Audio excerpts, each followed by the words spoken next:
Hey guys, it's Lord Sora. Welcome back. We are getting ready for Season 9 and I am going to go over my seasonal Blood Wave build. And guess what? They finally did it. Blood Wave got over nerfed in the name of shaking up the meta. Other builds never got buffed into S tier, so I saw this coming. Yeah, it hurts the playability of Blood Wave, and in this video I will break down every nerf, what changed and how to adapt. Outside of one big change, most things stay the same, so I'm not doing another whole build guide video with this one. I'm gonna try to keep this one concise and focusing on actually the changes and what will be different in the upcoming season. I have tons of previous videos that are still very relevant and I will link those below. Additionally, as always, my written guide will be published on Maxroll sometime today, definitely before the season launches, so all those resources will hopefully cover you for playing Blood Wave in Season 9. When the written guide goes live, there will be a link in the description. Click it and it will pull up the planner plus the most detailed guide you can think of. Oh, what is it over here? This guide now says there's a new variant, a whole new way of playing this Blood Wave. But we will dig into that later. A small tease here, but potentially a separate video on that really coming up after this one. Okay, so Overpower is nerfed. What does that mean? We no longer receive any additive damage bonus by stacking maximum life, and our additive bucket is no longer really inflated. Season 8, we were getting about 14,000 additive bonus from maximum life and just being fortified. Our additive bucket multiplier was around 200x, 207 to be specific. Season 9, now we get 0 additives from maximum life and being fortified. That drops our multiplier to about 57x. So this is a huge nerf. This was totally warranted. I think this is way better for the game, way healthier. It was because everything had to overpower. If you didn't overpower, if you didn't see orange numbers, you were pretty much irrelevant in the meta. So this really fixes that issue. And another thing is, before we ignored all the small additive damage nodes in Paragon. So this has some changes on the way we build our gear and especially the Paragon. Before, we actually ignored all the small additive damage nodes in Paragon. Simply wasn't worth it. We were literally picking up +5 intelligence nodes and they were more valuable than most yellow or even blue additive nodes because our additive bucket was so saturated, so inflated by the additive bonus we were getting from stacking maximum life. Now that has changed. Grabbing additives now nets us more damage. Additive rolls on gear finally have value, so we will need a happy medium. Some additives on gear instead of max life everywhere. It's actually more interesting now to balance tankiness or picking up some additive damages here and there on our gear. Here in the background, I'm showing a result of my calculations. In Season 8, +5 intelligence increase was sort of equivalent of +30% additive. But now with this Overpower nerf, every +5 intelligence increase that, all these little intelligence nodes you pick up on your Paragon is equivalent of +7 additive. Now, so pretty much all the blue nodes that gives us I think the minimum amount they give is like 10% additive, are more valuable than any core stat intelligence nodes that we can pick up. +10 intelligence increase is equivalent of 15% additive increase. So now you don't actually just go after you fill up your main things on your Paragon. You don't just go pick up every intelligence nodes. You actually care to pick up those blue and yellow nodes as well. And like I said, now actually additive affixes on gear has more value. Now, if you put a GA additive on your gear, if you're playing the Blood Wave build, you will put the GA overpower damage affix there, and that gives you about 126 additive, and that's about 2% damage increase. And if you think about all the pieces that you can add this on, this can actually stack up and become quite of a big value for you, especially for pit pushing. And if you just do a non-GA one, it's also about 1.6%. So the additive on the gear has now actually a good value, and you have to decide between how much maximum life you want versus how much more damage you want. So it's a bit more interesting to min-max now with this nerf. So I actually like this change, and I think it is way better for the health of the game. However, there's an additional nerf to Blood Wave, which is the reason of the intro I made, that they somewhat made this build less fun to play. They nerfed the quality of life of the build and playability of the build for majority of the players. Let's talk about the worst change ever. I'm being a little bit dramatic here. Devs decided to nerf blood orb generation even further. In season 7, we were generating 6 orbs per wave. That was nerfed to 3 in season 8. Now it is 2 per wave. At first, this wasn't an awful change for me. This wasn't that significant because Casime's legacy still actually doubled 2 waves from both sides. So, and I was told that this was intended. Until this patch note fixed an issue where twice as many orbs spawned from Casime's legacy as intended. So I expected 4 orbs with Casime's, and with titles 3 waves, that will make 12 total orbs. There is no issue here. 12 orbs is definitely sufficient, definitely a good option. But with this extra Casime's legacy nerf, now we get half that, 6 total orb per wave cast. And why this is a big issue. Rathma's Vigor needs about 7 or 8 orbs to fully reset. It has 15-second timer, and each orb you pick up shaves off this for 2 seconds. In the past seasons, people will be confused. Hey, why am I not overpowering? Some damage numbers are orange, some damages are not orange.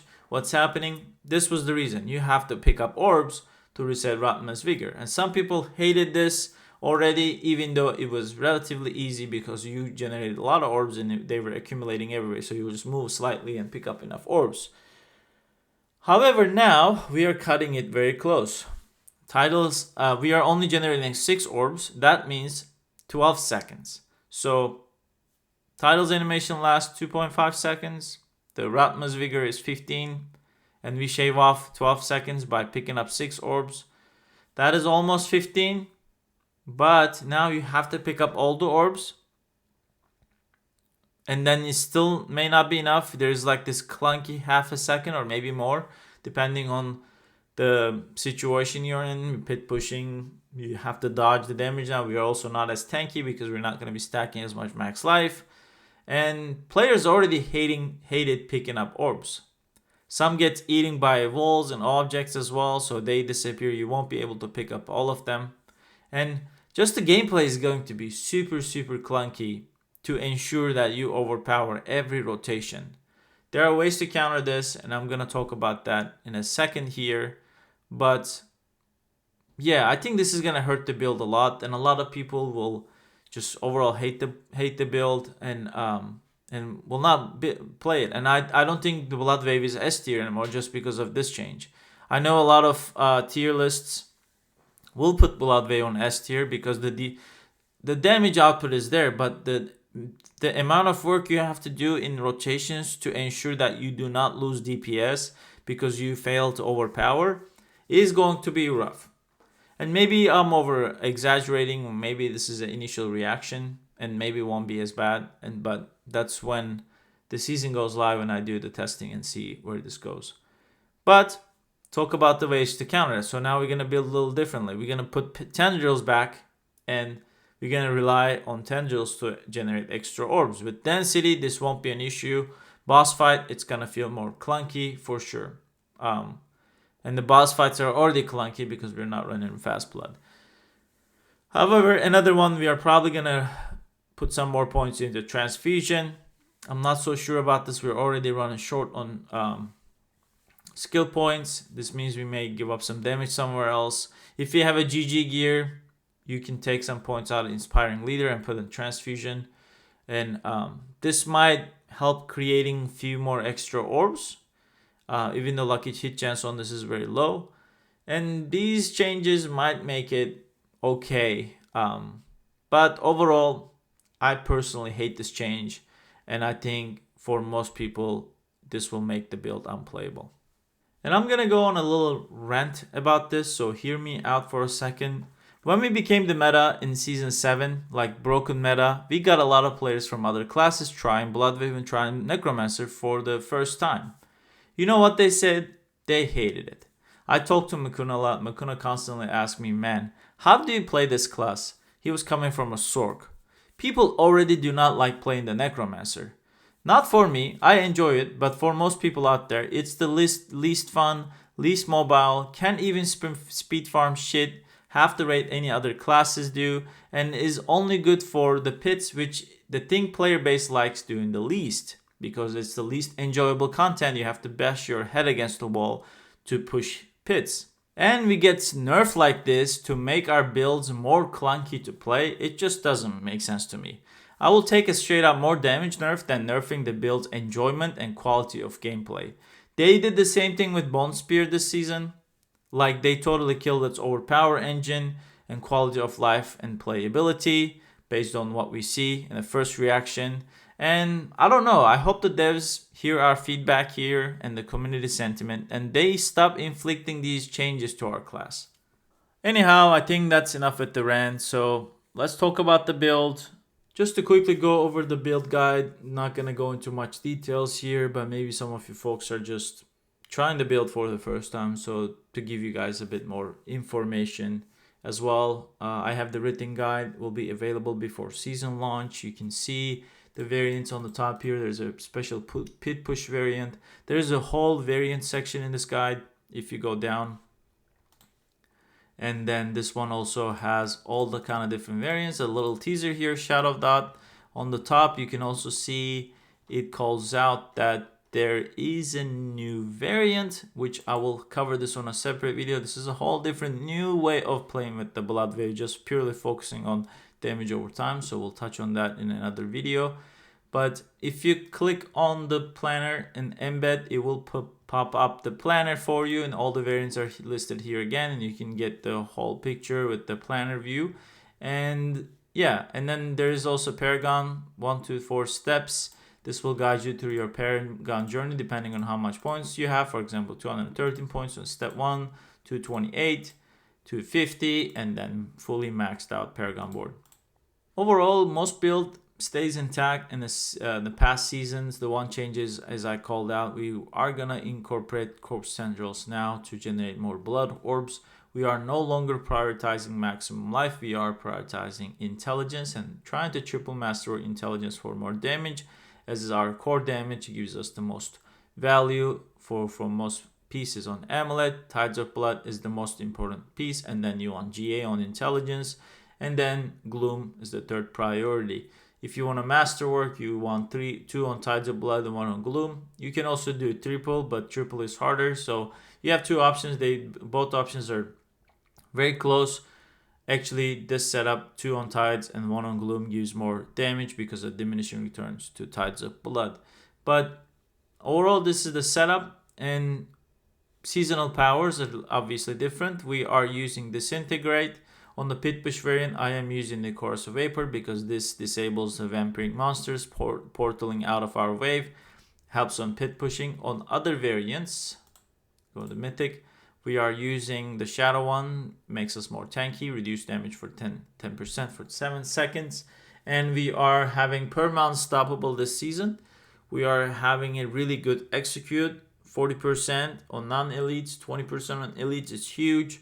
And we have a way to disable damage resistant auras. These guys are the most annoying things in the game, and this seasonal power helps us disable that immediately. And Disintegrate, I found based on my testing, is the best power for most builds, and it's the best for disabling the DR mobs, because all you need to do is just circle around the mob and make sure your beam touches the target, and you have the full control over this setup with the seasonal power setup with the Disintegrate, where other ones were a bit more RNG and we were not able to control them as good as Disintegrate.